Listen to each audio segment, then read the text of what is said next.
어릴 적 꿈은 굉장히 크고 허망하죠. 저의 어릴 적 꿈이 뭐였는지 혹시 아십니까? 목사님은 절대 아니었고요. 변성기가 지나기 전에 고음이 좀 잘 올라가서 가수를 할까 생각했지만 변성기가 지나고 나서 내가 평민이구나 라는 사실을 깨닫고 바로 접었습니다. 그러다가 개그맨을 해야겠다고 목표를 바꿨습니다. 청소년기의 환경이 좀 좋지 않아서 개그맨이라도 하면 내가 좀 웃으면서 살 수 있지 않을까, 그래서 개그맨 공채 모집에 지원을 했습니다. 준비를 다 했고 방송국 면접장까지 갔는데 돌아왔습니다. 포기했습니다. 제가 지원했던 그 해에 옥동자 정종철 집사님께서 지원을 하셨기 때문입니다. 그분 덕에 많은 지원자들이 현실을 자각하고 집으로 돌아갔습니다. 그런데 제가 포기한 이유가 하나 더 있었습니다. 면접 대기줄에 서 있을 때 옆에 있던 다른 지원자가 혼자서 개인기 연습을 막 하고 있는데 옆에서 제가 봐도 너무 재미가 없더라고요. 그래서 내가 적어도 이 사람은 이길 수 있을 것 같다 라고 생각이 들어서 조금 얕보는 말투로 이렇게 물었습니다. 왜 개그맨이 되고 싶으세요? 지금도 그분의 대답을 잊을 수가 없고 그 대답은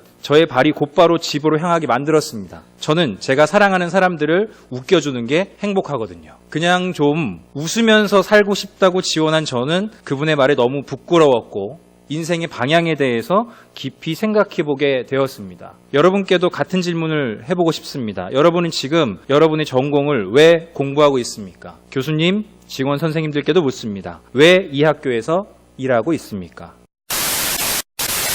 구약 성경의 마지막은 내용이 짧은 선지서들로 구성이 되어져 있습니다.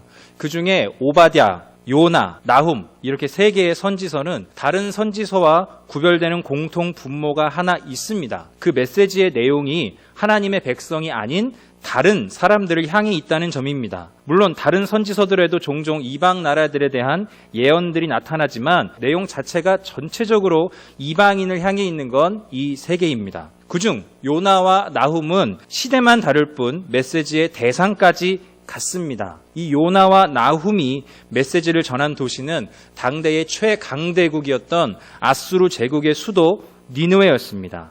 지금의 이라크에 속합니다. 이 아수르 제국은 예수님 오시기 전 약 9세기부터 7세기 말까지 메소포타미아 문명을 지배했습니다. 인류 역사를 통틀어서 아주 잔인하게 피지배 민족들을 통치한 제국 중에 하나로 꼽힙니다. 7세기 중반에 이르러서는 최대의 라이벌인 이집트도 멸망시킨 적이 있습니다. 구약 성경은 그 내용을 지극히 객관적으로 볼 때 이스라엘의 역사라고 해도 사실 과언은 아닙니다. 그런데 이 구약 성경에 이스라엘이 아닌 다른 나라와 민족에 대한 메시지가 집중적으로 담겨 있는 책들이 있다? 이건 우리가 오바댜, 요나, 나훔을 한 번쯤은 주목해서 읽어볼 만한 적당한 이유가 됩니다. 예수님 오시기 전 8세기 중반에 하나님은 요나를 선지자로 부르셨습니다. 그리고 그를 니느웨로 보내시는데 그 내용이 경고였습니다.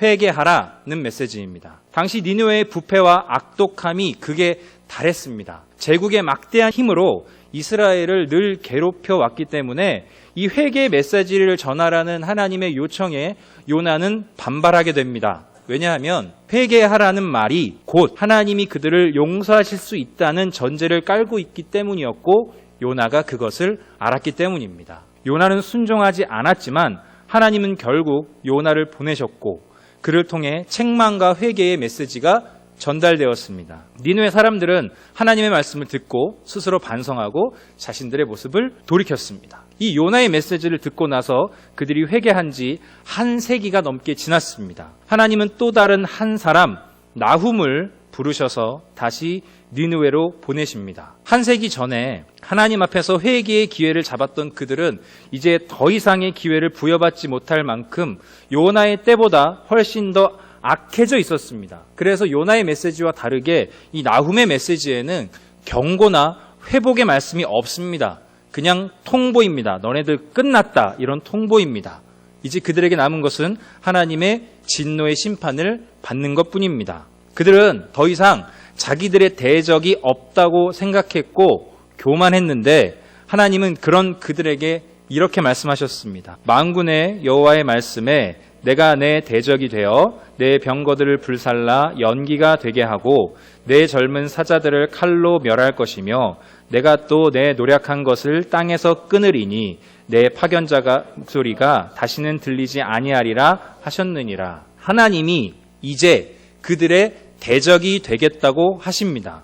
여러분, 이것보다 더 무서운 심판의 말씀이 어디 있겠습니까? 나훔을 통해 선포된 하나님의 심판의 말씀은 참으로 확고합니다. 만약 우리가 요나의 이야기를 모르고 나훔을 읽는다면 우리는 이렇게 말할 겁니다. 하나님 너무하시네. 그렇게 생각할 만합니다. 그러나 그렇게 말할 수 없습니다. 하나님은 요나를 통해 이스라엘을 괴롭혔던 니느웨 백성들도 하나님이 귀하게 여긴다는 사실을 보여주셨습니다. 또한 요나를 통한 그 회개의 메시지는 나훔을 통한 심판의 메시지를 확증하는 전제 조건으로 작용합니다. 그렇게 하나님은 니느웨 백성들에게 전해지는 메시지들을 통해서 당신의 사랑과 의로우심을 모든 사람에게 보여주신 겁니다. 하나님은 우리가 사는 이 땅에 하나님의 뜻, 하나님의 정의, 하나님이 원하시는 선이 이루어지기를 원하십니다. 그런데 중요한 게 뭔지 아십니까? 그 하나님의 거룩한 열심에는 부르심과 보내심이 항상 있었다는 겁니다. 하나님은 요나를 부르셨습니다. 그리고 니느웨로 보내셨습니다. 나훔을 부르셨습니다. 그리고 니느웨로 보내셨습니다. 만일 하나님께서 나를 부르셨다면 거기에는 나를 통해 하나님의 뜻을 이루시기 위한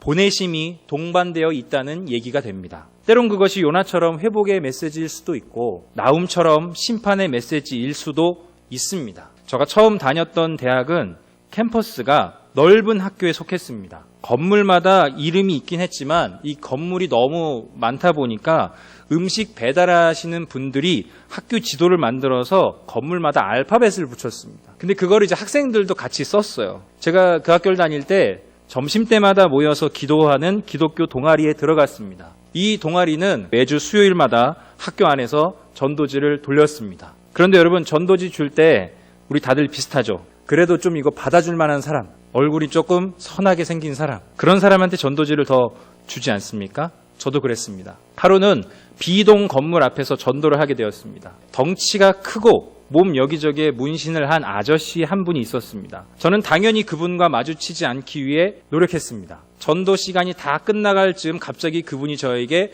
걸어오기 시작했습니다. 너무 무서웠습니다. 그래서 뒤로 돌아가려는데 그분이 저를 불렀습니다. 왜 자기에게는 그 종이를 주지 않냐고 물었습니다. 그래서 그냥 주고 다시 돌아서서 빨리 가려는데 이번엔 그분이 저의 팔을 잡았습니다. 너무너무 무서웠습니다. 그분은 저에게 왜 이거 전도지 설명 안 해주냐고 물으셨습니다. 그래서 제가 할 수 있는 가장 빠른 속도로 설명을 해주고 바로 돌아서 갔습니다.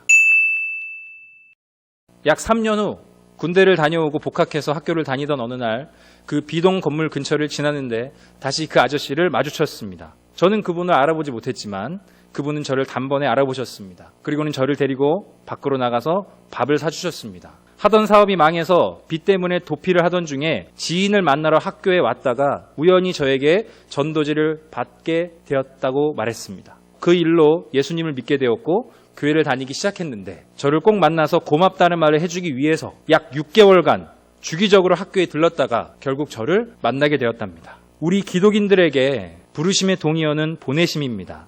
그래서 성경은 이렇게 말하고 있습니다. 그런즉 그들이 믿지 아니하는 일을 어찌 부르리요 듣지도 못한 일을 어찌 믿으리요 전파하는 자가 없이 어찌 들으리요 보내심을 받지 아니하였으면 어찌 전파하리요 기록된 바 아름답도다 좋은 소식을 전하는 자들의 발이여 함과 같으니라. 하나님은 우리를 부르셨습니다. 우리를 부르신 그 하나님은 우리를 또 다른 이들에게 보내셔서 하나님의 은혜와 선하심이 이 땅에 흘러가게 하십니다.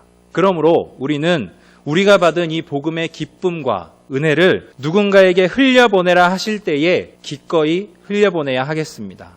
누가 우리의 비동 아저씨가 될지는 모르는 겁니다. 우리를 부르신 하나님의 보내심을 늘 준비한다면 우리가 만나는 모든 사람이 비동 아저씨입니다. 나를 부르신 하나님께 감사하며 보내주심에 기꺼이 응답하는 오늘 하루를 살 수 있기를 주님의 이름으로 축복합니다.